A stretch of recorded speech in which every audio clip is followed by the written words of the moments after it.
Mr. President, people around the country know that the world continues to be a very dangerous place.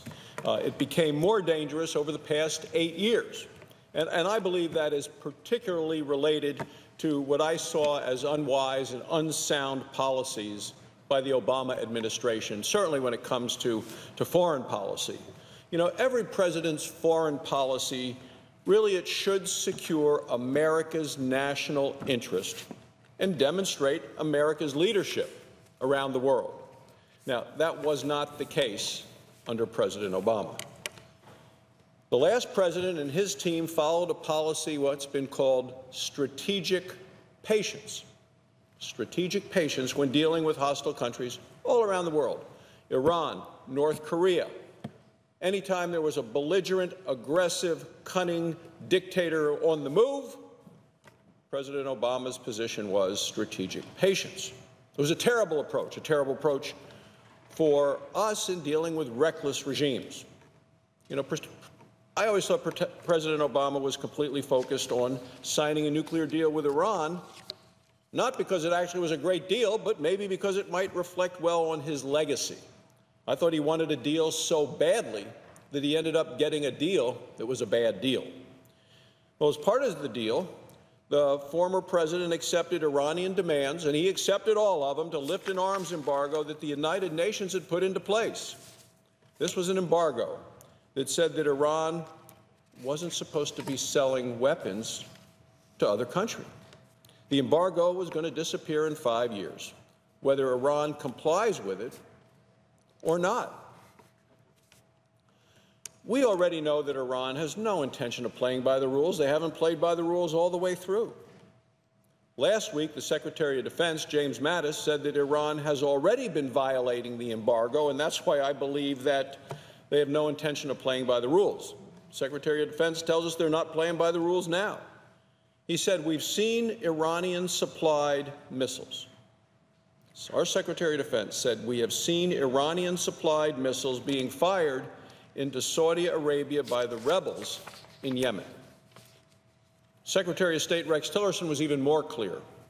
He said last week that Iran is the world's leading state sponsor of terrorism. He said that Iran is responsible for intensifying multiple conflicts, intensifying the conflicts, and undermining U.S. interests in countries such as Syria, Yemen, Iraq, and Lebanon. Now, this is a direct result of President Obama spending 8 years being strategically patient. It's a result of sending the signal that Iran would be rewarded for its bad behavior. So let's look at what happened last year when the Obama administration was bragging about the nuclear deal. And they were high-fiving, bragging about the deal. Well, just when the deal went into effect, President Obama arranged to send to Iran $1.7 billion in cash. $1.7 billion in an astonishing large amount of money. It's a million and a million and a million. It's 1,700 piles of $1 million. And remember, just try to visualize it. If you may remember the news reports about pallets of cash stacked up going to Iran. President Obama spent $400 million as a down payment. And within 24 hours, the Iranians agreed to release a group of Americans who they had been holding hostage. The Obama White House said it wasn't a ransom payment to free the hostages.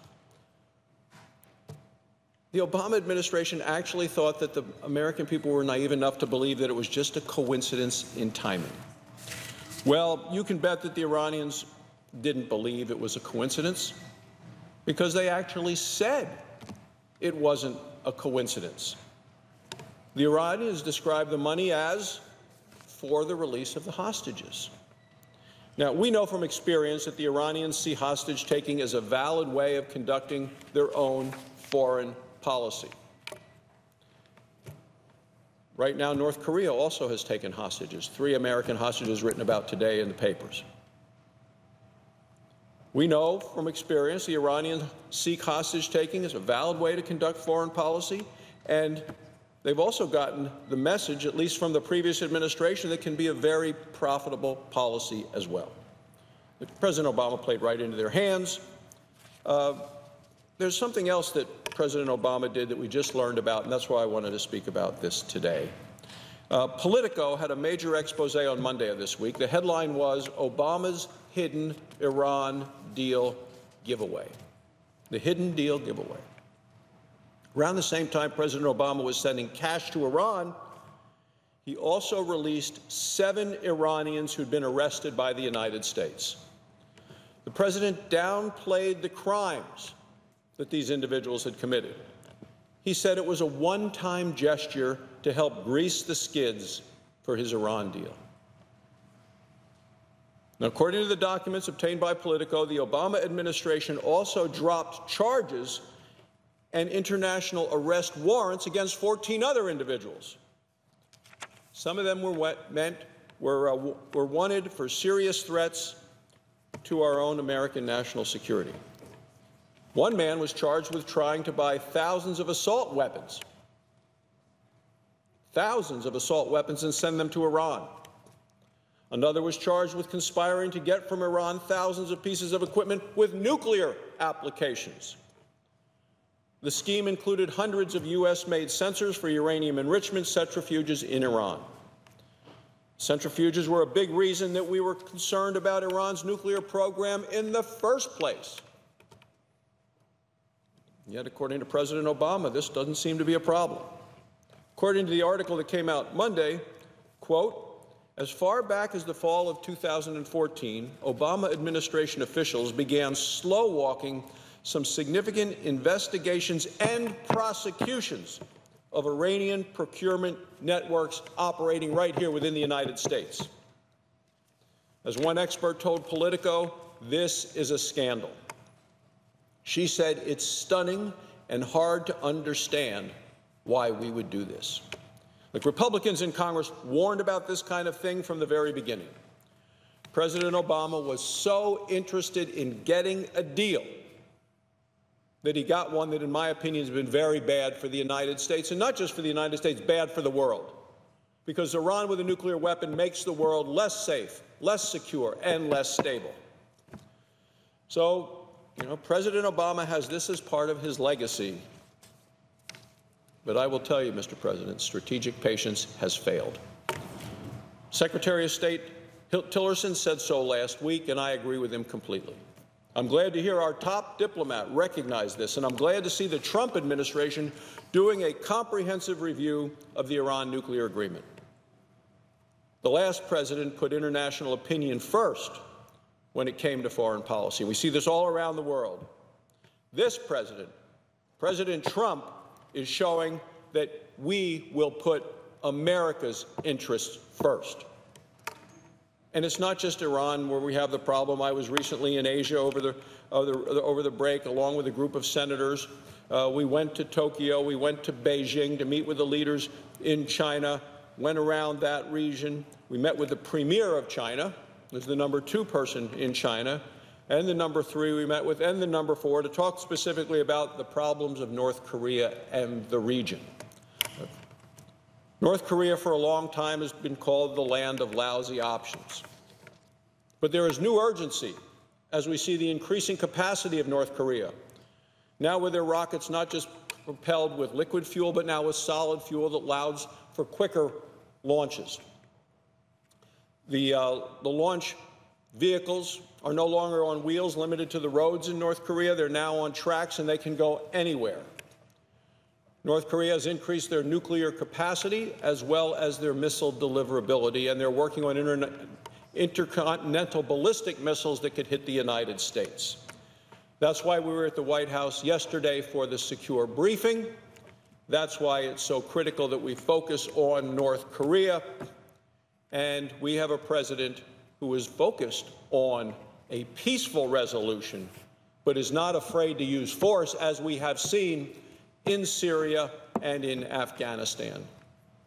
Because if you want to use deterrence, you have to have a capacity, which we have had in the United States, which is incredible, through the presidents over the years. You have to have a commitment to use that capacity, and we have seen from President Trump a commitment to use that capacity in Syria, in Afghanistan. You have to communicate a willingness to use that capacity, as President Trump is doing today. So last week, Vice President Pence traveled to the demilitarized zone between South Korea and North Korea. He said very clearly that when it comes to North Korea's nuclear weapons program, the era of strategic patience is over. North Korea has been allowed to get away with too much for too long. It continues to test nuclear weapons. It continues to test missiles. It continues to use hostages as a way of getting what it wants from other countries. Over the weekend, we learned that North Korea arrested an American professor who was in that country. North Korea, like Iran, has a history of taking hostages and using them as leverage to get what it wants.